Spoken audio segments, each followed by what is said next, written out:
a cyber rodeo at the company's new factory in Austin, Texas, and did a lot of things, including giving some updates for delayed products and more. We weren't there, but we know who was. Sean O'Kane is EV reporter for Bloomberg News. He joins us via Zoom from Austin, Texas. Sean, really good to have you with us on Bloomberg Business Week Radio. What was it like last night?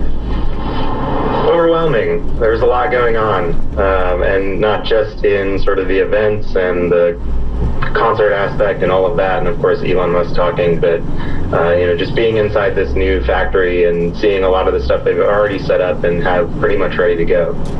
Well, and let's talk about this, because this, you know Tesla well, and we talk about it a lot for such a long time. You put out, estimates, forecasts, they wouldn't happen, and so on and so forth. We are waiting for the Cybertruck, the Roadster, the Civic. Tell us what we found out. I can't believe it. Well, I mean, how much time do you have? It was surprisingly a news light event for the most part. Elon Musk got up there and spoke for about a half an hour and really just sort of ran everybody through sort of the history of Tesla, an abridged version, and a little bit about the future and the plans that he has for expansion. But it wasn't really anything too new compared to what we've heard him talk about before on earnings calls or other events. Maybe the only really sort of new thing that we heard was that he said Tesla's working on building a dedicated robotaxi, so a whole new vehicle that would be just sort of purpose-built for fully autonomous vehicle travel, but we still haven't seen the company come up with that technology in the cars that it has today, even though it's working towards it. So it's one of the many things you can add to the list, like the Tesla van, which is something you talked about a long time ago. We were showing Hey Sean, we were showing video for our YouTube users, and so the silver truck or whatever that he was getting into. The Cybertruck. Is that the Cybertruck? That's it, right? Yeah, and that was the first time that we've ever seen, at least that we know of, the two prototypes that they have working of the Cybertruck in the same place. And so, yeah, that was something that a lot of people there were really excited to see. Okay, how big of a grain of salt should we take these dates, Sean? Because I got to tell party you. Pooper. Well, look, I hear Tesla Robotaxi, right? And I think back to when, Elon Musk promised we'd be seeing these on the roads back in 2019. You come up with a Roadster, okay? Well, here we are 3 years later, no Robotaxis. And then at the same time, the Cybertruck and the Semi were, those were supposed to be in production already. I think you're right in thinking that there should be grains of salt taken with some of this stuff.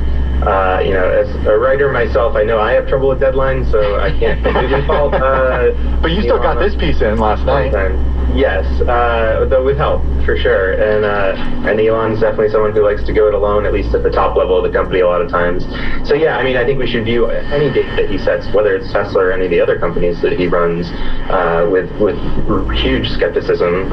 It doesn't mean that they aren't working on these things. They are just sort of Tesla's problem and Elon's problem really has always been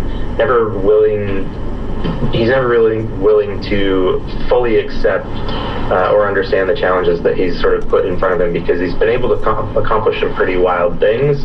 But I think he thinks at the outset of some of these projects that he's going to be able to make those sort of breakthrough moves along the way that he typically stumbles his way into or designs his way into, and sometimes those are a little bit harder to come by than I think he expects. I think it was back, I was just checking, I was doing a quick Google search, I think it was back in 2018. We used to keep track of Elon's forecast, deadlines, schedules, because it was constantly, Sean, so fluid. And that's just kind of who he is, but it's interesting how investors have kind of gotten used to it, because, if we look at what he's done, he ultimately does seem to deliver. Can you just tell us about the drones flying in the night sky? Did you get to see that?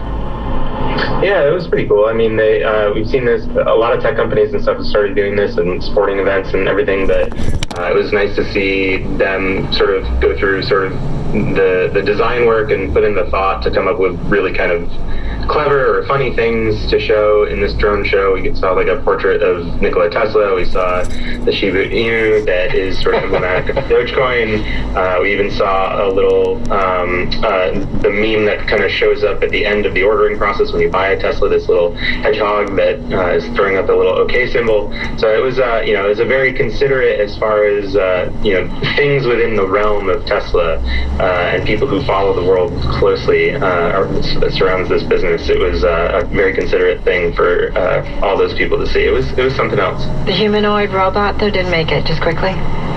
It was there, but it's still very much a just department store mannequin propped up on a stage. It is not something that is working, so we'll see. That one might need a little bit more salt than some of the others. Looking forward to that timeline coming true. Sean O'Kane, thank you so much. Really fun. EV reporter at Bloomberg News via Zoom from Austin, Texas. Let's go from Austin to Washington, D.C. for an update with Nancy Lyons. Hey, Nancy. Thanks, Tim. The first all-private human spaceflight mission is on its way to the International Space Station, carrying a crew of 4. 3, 2, 1, 0. Ignition. Stop. Go Falcon. Go Dragon. Godspeed. AX1. This trip is the first by Axiom Space, a Houston-based startup that plans to assemble a private space station starting in 2024. A special celebration at the White House today for newly confirmed Supreme Court nominee Ketanji Brown Jackson. I strongly believe that this is a moment in which all Americans can take great pride. Now that President Biden has gotten his first Supreme Court nominee confirmed, he may want to turn his attention back to the rest of the federal bench. President Biden moved